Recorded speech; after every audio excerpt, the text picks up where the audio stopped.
रहमानिर्रहीम। तव्हां सभिनी खे ख़बर आहे त इमरान ख़ान जेल में आहे ऐं उन जे तरफ़ां नामज़द वज़ीर आला मोहतरम सोहेल अफरीदी साहिबु पंजाब जो दौरो बि कयो, सिंध जो दौरो बि कयो। लेकिन मूंखे अफ़सोस सां चवणो थो पए त सिंध हुकूमत जहिड़े तरीक़े सां उन्हनि जो आदर भाव कयो, उन्हनि खे अजरकूं पारायूं, लेकिन हुननि उन जी इज़त न कई। PTI वारनि उन्हनि जे ख़िलाफ़ु जेको आहे माण्हू जिथे बि वेंदो आहे को आदर भाव थींदो आहे त हुनजो अदब ऐं एतिराम थींदो आहे। हुननि उन्हनि शयुनि खे न ॾिठो, जंहिंजे करे आवाम नास जे तरफ़ां नफ़रत जो इज़हार कयो वियो ऐं उन्हनि जो दौरो ख़िलाफ़ कयो वियो। सिंध जे हींअर तमामु ॿरंदड़ इशू जेको अटे जो, जेकी कणिक 70 रुपया 60 रुपया किलो ख़रीद कई वई, उहा हींअर 140 रुपया आम माण्हू खे मिले पई। उनजे हवाले सां जमायत जे तरफ़ां को लाइमल उन ते को बयानबाज़ी अञा ताईं कान थी आहे। अटो एॾो महांगो थी वियो, उनजे हवाले सां चओ। अल्हम्दुलिल्लाह, असांजो कायद सिंध अल्लामा राशिद महमूद सुंगरो साहिबु पूरे सिंध में विभांग दौर ऐलान करे पियो त मुल्क में तमामु घणी महांगाई आहे, लेकिन सिंध में इन खां वधीक महांगाई आहे, इन ते कंट्रोल कयो वञे। लेकिन हुकूमत सिंध मुकमल तौर ते अमन अमान जे क़याम में बि नाकाम वई आहे, महांगाई खे कंट्रोल करण में बि नाकाम वई आहे। माशी बहरान हथरादू तौर ते पैदा कयो वियो आहे। हुकूमत सिंध खे घुरिजे त हीअ सिंध जेकी आहे उहा तव्हांजे वोटनि सां भरियलु आहे। आवाम तव्हांखे वोट न, उन्हनि जी क़दुरु करियो, उन्हनि जी शफ़क़त कयो, महांगाई ख़तमु करियो। जेकॾहिं मुल्क जो मसइलो हुजे हा त पोइ पंजाब में बि इहो अघु हुजणु घुरिजे, KPK में बि इहो हलणु घुरिजे ऐं बलूचिस्तान में बि इहो अघु हुजणु घुरिजे, पर उते ईअं न आहे। असां वटि सिंध में सिर्फ़ु एॾी महांगाई आहे, अटो महांगो आहे। हालांकि सिंध में वॾी पैदावार आहे कणिक जी, खंड जी बि वॾी पैदावार आहे, उनजे बावजूदि बि हुकूमत नाकाम वई आहे। असां हुकूमत खां मुतालबो कंदासीं त उन ते कंट्रोल करे।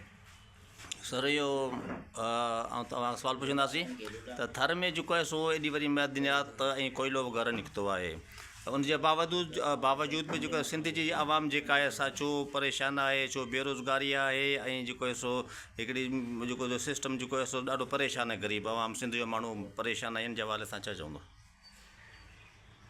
वधि खां वधि तेल जा ज़ख़ाइर बि सिंध में आहिनि, कोयले जा ज़ख़ाइर बि सिंध में आहिनि ऐं पन बिजली जा जेके ज़ख़ाइर आहिनि उहे बि जेके आहिनि उहे सिंध में आहिनि। लेकिन इन जे बावजूदि बि जेको आहे सिंध खे उहे मैदानियात मां को बि फ़ाइदो नथो पहुचे। थर जो कोयलो आहे, मक़ामी माण्हुनि खे रोज़गार कोन्हे।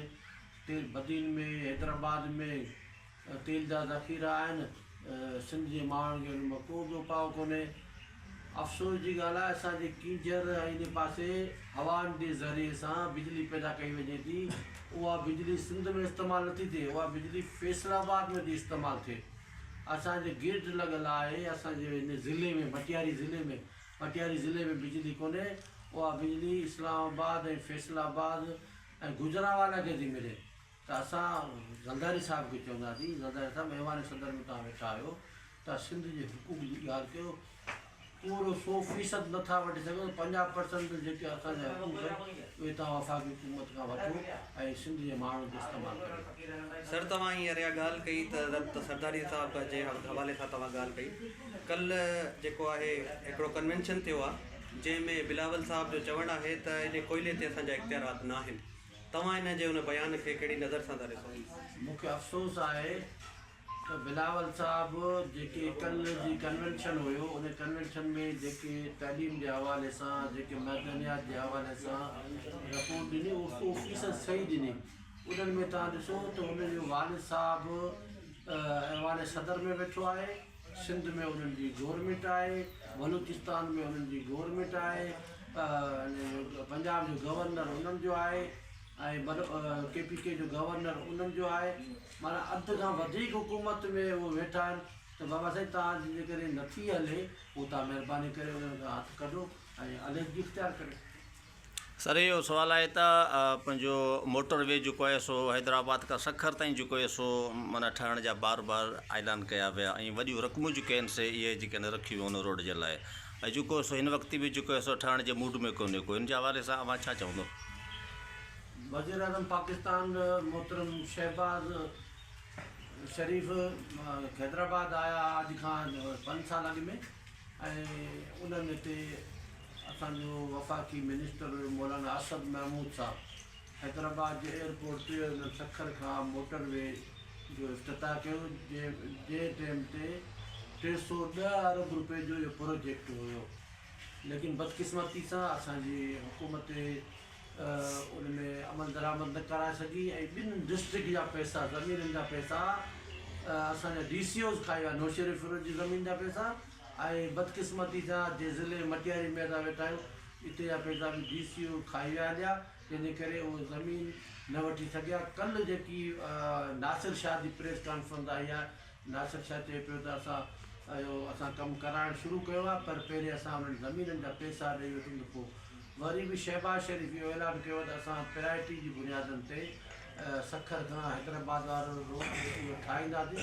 लेकिन हाणे तव्हांखे ख़बर आहे त 310 अरब रुपया वारो जेको प्रोजेक्ट हो हाणे 900 अरब रुपए में ठहंदो। जॾहिं असां वटि 310 अरब रुपया ई कोन हुआ त पोइ 910 अरब रुपए में इहो कीअं ठहंदो। आहिनि मुश्किलात आहिनि, असां बि दुआ घुरूं त इहो ठही वञे, ऐं इन ठहण सां हिकु आलमी सतह ते फ़ाइदो थींदो। अच्छा सर, इहो सुवालु हिकिड़ो कंदासीं मटियारी ज़िले जे हवाले सां। मटियारी ज़िलो जेको आहे सो ॾींहों ॾींहुं पोइ पियो वञे, हिन जे हवाले सां किथे बि के तरक़ियाती कम ॾिसण में कोन था अचनि, ऐं आवाम बि जेको आहे सो तरक़ियाती कम न थियण करे जेको सो नाला आहे, ऐं मटियारी ज़िलो जेको आहे सो करप्शन जो वर जेको आहे सो चढ़ी वियो आहे। हिन जे हवाले सां पाण बि ज़िले जा आहियो, मटियारी जा आहियो, त हिन जे हवाले सां कुझु आगाही ॾियो।